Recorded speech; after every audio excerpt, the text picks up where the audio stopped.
Les pido a todos activar los micrófonos. Continuamos entonces con la clase número 10 del curso Asistente Sanitario en Emergencias y Rescate. Estamos en la segunda parte, viendo todo lo que es el protocolo de RCP, ¿sí?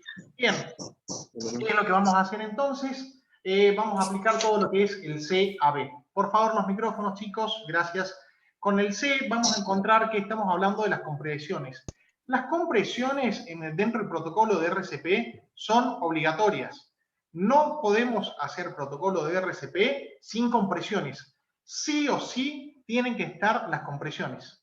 Es lo que nos va a garantizar que de alguna forma la sangre que está en nuestro cuerpo pueda llegar al corazón y circular por todo nuestro corazón, llegar al cerebro y llegar a todas partes del cuerpo, ¿sí? Eso también le va a dar una mínima oxigenación al cuerpo. Pero si nosotros podemos hacer la apertura de vías aéreas y empezar a hacer también una ventilación, va a ser mucho más efectivo porque le vamos a estar garantizando la cantidad mínima suficiente de oxígeno a los distintos órganos que tengamos en el cuerpo. Entonces, chicos, en una situación de esta, nos puede tocar que estemos trabajando con el borracho del pueblo, nos puede estar trabajando que estemos con una persona que no conocemos, nos puede estar pasando que sea nuestro familiar. Y seguramente ustedes van a querer que su familiar reciba la mejor atención posible en estas situaciones. A ver, ¿qué vamos a hacer? Vamos a trabajar, recuerdan que habíamos hablado de nuestro equipo de protección personal. Bueno, eso está perfecto porque de alguna forma nosotros vamos a empezar a trabajar con nuestro equipo de protección personal en todo lo que son las ventilaciones. Por eso es que nosotros vamos a comprar y vamos a necesitar dentro de nuestro botiquín una Pocket Mask, esta es una grande, donde ustedes van a poder ver que este dispositivo es muy práctico, ¿sí? Se llama Pocket Mask. Nosotros se lo vamos a poner por encima del paciente. Ahí me voy a sacar los lentes. Y acá al paciente se lo vamos a poder poner y esto nos va a permitir taparle la boca y las vías respiratorias. Pero esto que ustedes ven acá es una válvula de no retorno en la que nosotros vamos a estar haciendo las insuflaciones correspondientes. Esa insuflación va a ser con la cantidad de aire que nosotros tengamos en nuestra boca.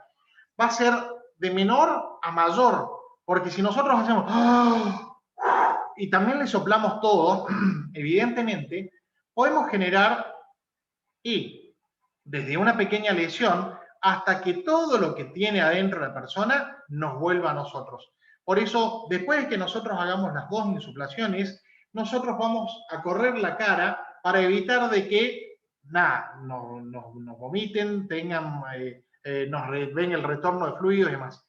Esta válvula de no retorno es la que nos permite insuflar el aire de forma segura y que el aire no vuelva a salir, o los fluidos o la sangre no vuelva a salir. Entonces vamos a estar trabajando de una forma segura. Vienen también en un tamaño muy chiquito, como si fueran llaveros, es como un plástico con también una valvulita que uno la va desarticulando, la ponen por encima de la cara y uno puede hacer la válvula. ¿Qué podemos hacer? A ver, no tenemos eso, vamos a sobrevivir. Vamos a buscar un plástico, vamos a hacerle una presión. Entonces, esa pequeña rotura que nosotros vamos a hacer en el plástico, se la vamos a poner a la persona por encima de la cara, le vamos a tapar y ahí vamos a poder insuflar. Y fíjense que ese plástico que queda por debajo también nos va a permitir que no vuelva todo lo que es fluidos corporales, todo lo que es vómitos y demás. A la hora de sobrevivir, chicos, nuestra seguridad primero yo, en segundo lugar yo, en tercer lugar yo. Una vez que nosotros estamos seguros, vamos a seguir con la seguridad de la víctima, ¿sí? Entonces, fíjense cómo de golpe ya abrimos un abanico de posibilidades. Ustedes seguramente van a querer la mejor atención para sus parientes o para ustedes mismos. Entonces, en estas situaciones, nos acostumbremos a utilizar los elementos de bioseguridad, ¿sí? Y le demos lo mejor que podamos a esa víctima, a ese paciente que es nuestro. Yo particularmente sugiero hacer compresiones y las ventilaciones. ¿Qué es lo que pasa? la ley no te pide o no te obliga de que vos hagas las insuflaciones, ¿sí? Pero sí te dice que si vas a hacer compresiones, hagas una cantidad determinada en un minuto y con un determinado ritmo para que eso pueda ser sumamente efectivo. ¿Cuál sería la cantidad y el ritmo que nosotros vamos a estar trabajando? Este ritmo y esta cantidad va a ser de 100 a 120 compresiones por minuto. ¿Qué es lo que pasa? Después de hacer 100 o 120 compresiones por minuto, vamos a hacer una reevaluación de todo lo que es la circulación. A ver, ¿hay signos vitales? No hay signos vitales. Si hay signos vitales, ¿sí? Verifico la respiración de la persona, ¿sí? Bien. Si no hay signos vitales, continúo haciendo la maniobra de RCP. Tengan en cuenta que estamos hablando únicamente de compresiones. Cuando hablamos únicamente de compresiones, entre 100 a 120 compresiones por minuto, ¿sí? Bien. ¿Qué es lo que pasa? Yo les pedía que tratemos de hacer un trabajo más completo, todo lo que era compresiones más ventilaciones. Nosotros vamos a aplicar la maniobra de frente-mentón, en la cual vamos a estar de alguna forma extendiendo la parte cervical, despejando vía aérea, ¿sí? Y en la cual nosotros vamos a hacer la insuflación a través de la pocket mask, de la válvula de no retorno. A ver, si es un familiar, si es una persona conocida, y tal vez, ¿por qué no el prójimo? Muchas veces nos va a tocar también hacerlo contacto de piel con piel, ¿sí? Dentro de lo posible trataremos de hacer el mejor cuidado posible, ¿no? Bien, en esta maniobra de frente-mentón, yo voy a taparle los orificios nasales a la persona y le voy a insuflar aire por su boca, para que este aire no se pueda ir por las fosas nasales. Es por eso que le mantengo apretado las fosas nasales. 2 insuflaciones, ¿sí? Y retiro la cara por las dudas que exista algún tipo de retorno.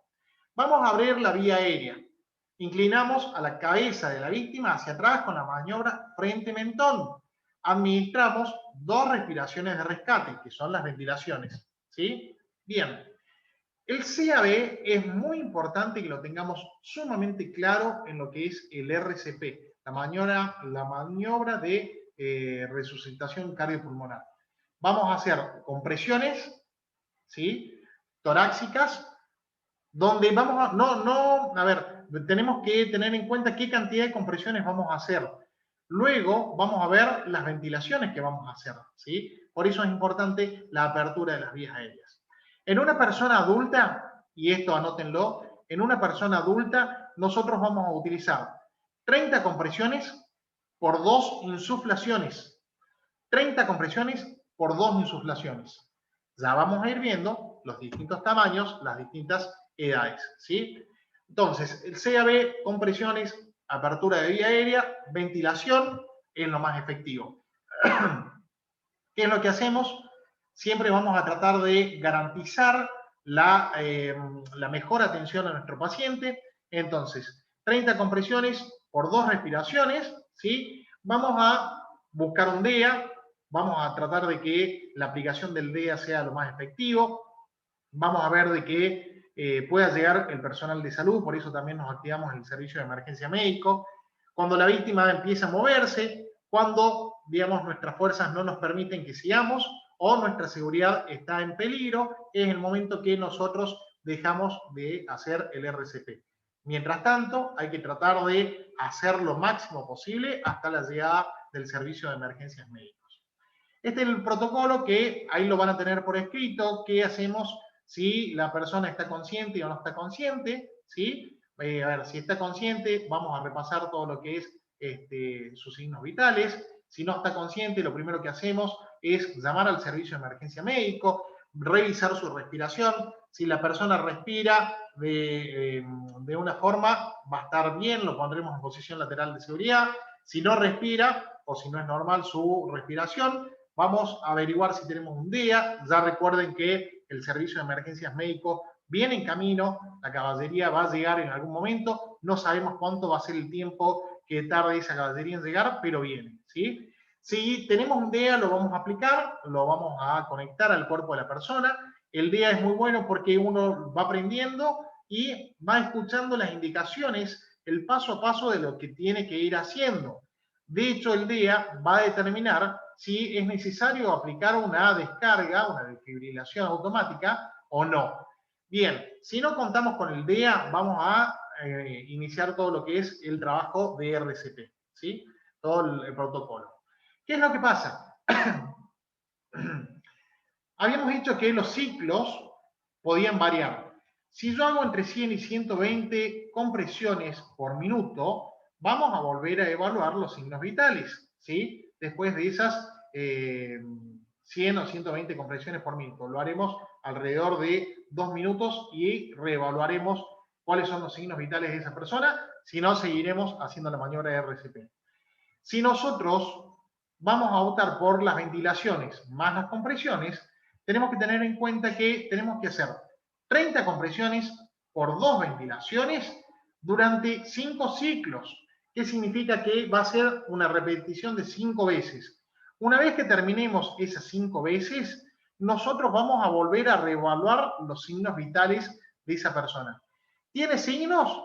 ¿Sí? Verifico su respiración. ¿No tiene signos vitales? Sigo con el RCP, chicos. ¿Hasta cuándo? Hasta lo que dijimos recién. Hasta que mis fuerzas lo permitan, hasta que llegue la ayuda, hasta. ¿Sí? Entonces, 5 ciclos de 30 compresiones por 2 ventilaciones es lo que nos va a permitir.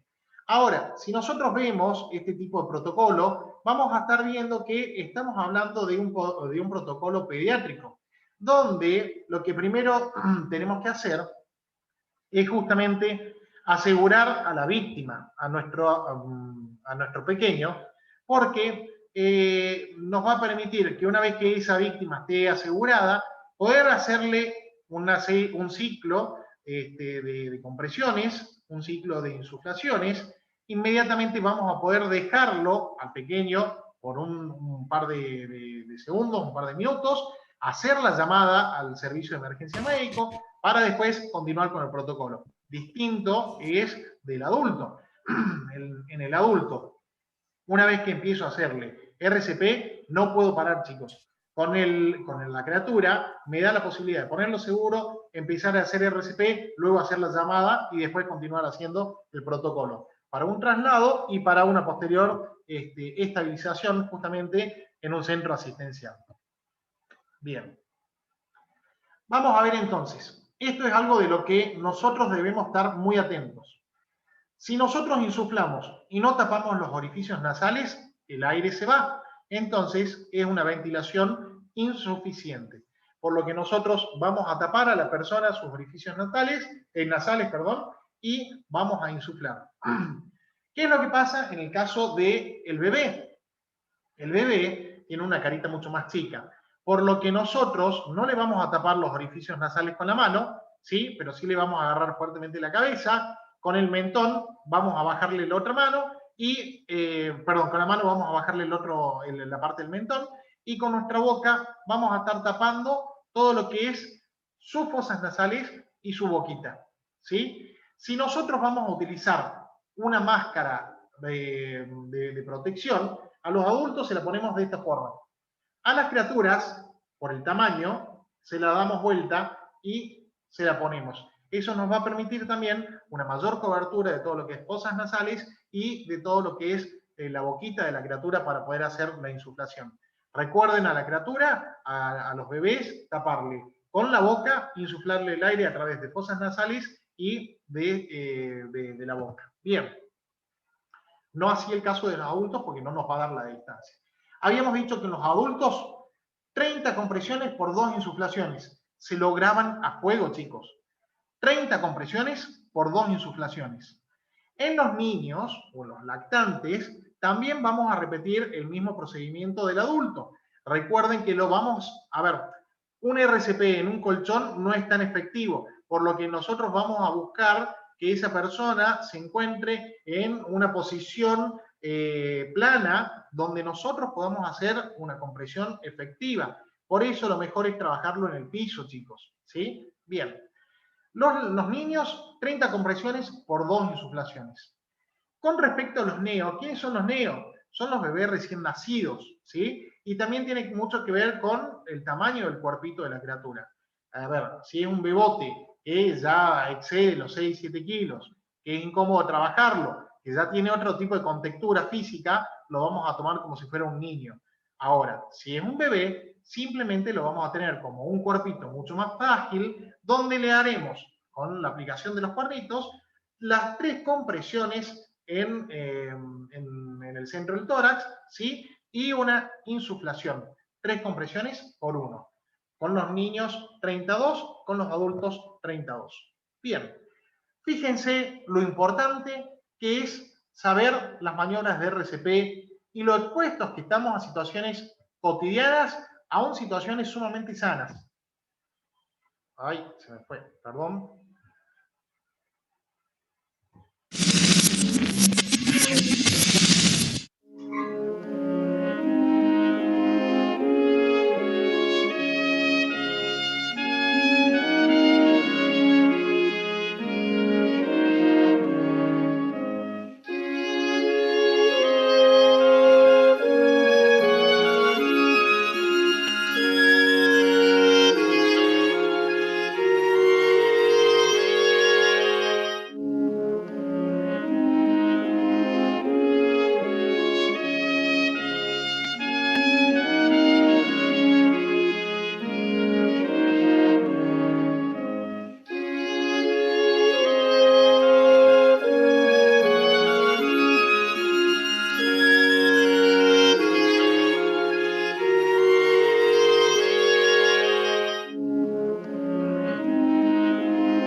Situaciones que son reales, situaciones que pasan en los colegios, situaciones que nos pueden pasar a cualquiera de nosotros en nuestro ámbito doméstico, en nuestro ámbito laboral. Y más con la carga de estrés en la que nosotros estamos trabajando, ¿sí? Recuerden que nosotros vamos a estar permanentemente expuestos a un montón de situaciones, entonces también nuestro corazón va a funcionar totalmente distinto, ¿sí?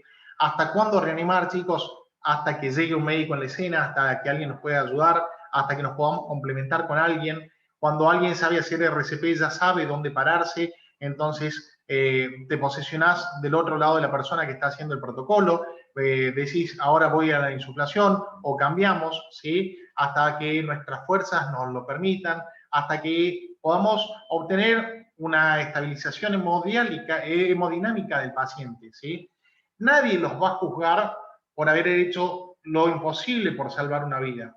Ahora sí, después vamos a tener que hablar cuando no hacen absolutamente nada o cuando hacen abandono de personas y demás, ¿sí? Bien, con respecto a la desfibrilación externa automática, es muy sencillo, chicos. Ese es un aparatito que ustedes lo van a ver. Hay aparatitos que son de un tamaño de 10 por 15 centímetros, por un alto de 12 centímetros. Son muy fáciles de operar, pero es importante que todos sepamos que deberían estar en instituciones educativas, en aeropuertos, en centros comerciales, y que todos de alguna forma tengamos la posibilidad de tener acceso a ese DEA para poder estar atentos para la necesidad y poder utilizarlo, ¿sí? A ver, ¿qué es lo que pasa? El DEA se utiliza cuando encontramos algunas alteraciones del ritmo cardíaco. ¿Cuáles son ellas? Que vamos a estar trabajando comúnmente, la taquicardia ventricular o la fibrilación ventricular.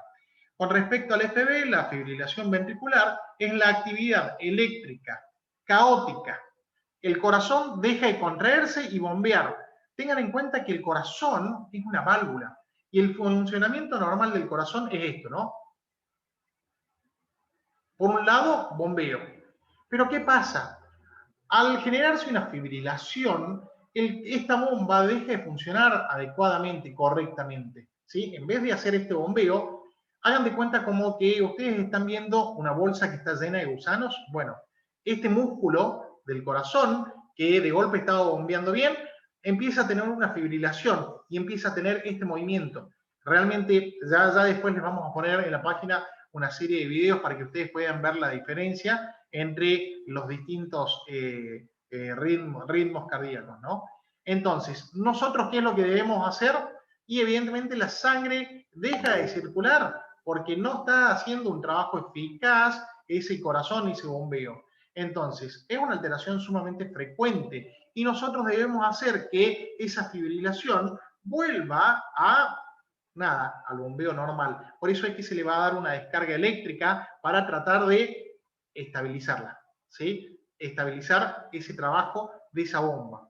¿Qué es lo que pasa con la taquicardia ventricular? A ver, es una actividad muy rápida, donde el corazón, en este procedimiento normal que está haciendo de bombear, empieza a bombear mucho más rápido, ¿sí? Sigue bombeando sangre, pero ¿qué es lo que pasa? Es incapaz de bombear la sangre en forma efectiva, porque bombea tan rápido que no alcanza a mandar el flujo necesario de sangre necesaria para todo lo que es el buen funcionamiento de nuestro cuerpito, del cuerpo humano. Entonces, tanto la FB como la taquicardia ventricular son detectables y corregibles con el uso del DEA, ¿sí? ¿Cuál es la atención, la cadena de atención que nosotros vamos a tener con respecto al DEA? A ver, vamos a detectar el paro cardiorrespiratorio, vamos a buscar un acceso rápido a la víctima, ¿sí? Vamos a reconocer la emergencia, signos vitales, tiene, no tiene, tiene muy pocos, bien, iniciamos protocolo de RCP. Vamos a solicitar el DEA. Evidentemente esto nos va a permitir hacer que llegue el servicio de emergencia médico, donde se le podrá aplicar procedimientos que ya son invasivos, la colocación de remedios, de adrenalina, de oxígeno, etcétera, etcétera, ¿sí? Y después se hará el traslado al centro asistencial para un mejor tratamiento y una posterior estabilización de ese paciente para que pueda perdurar con un estado medio aceptable de salud. Bien, ¿qué es lo que hace el DEA?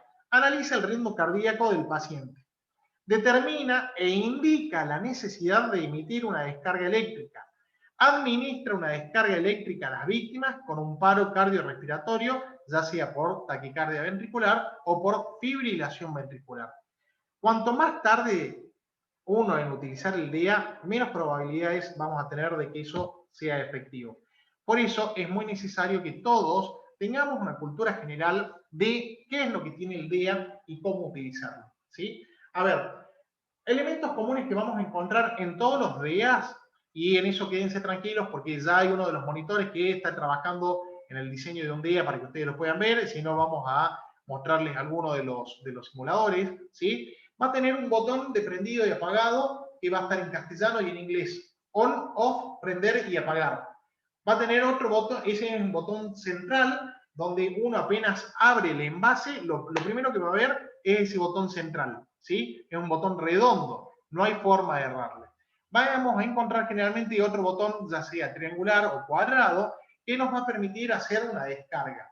Vamos a encontrar cables que están conectados a esa cajita, al desfibrilador, donde nosotros vamos a tener que ver las imágenes, ¿no es cierto?, de los parches y ver cuál va en cada uno de los cables y a su vez dónde se coloca cada uno de estos cables, ¿sí? No es lo mismo la colocación en una persona adulta que en una persona en una de esas bebés, donde también le tenemos que hacer la colocación en la parte de la espalda. Pero los parches tienen la indicación y el color de dónde va cada uno de esos parches y no hay forma de errarlo, ¿sí? Tiene la capacidad de desfibrilar, tiene la capacidad de hacer un análisis, de ver en una de esas si esa persona necesita hacer o recibir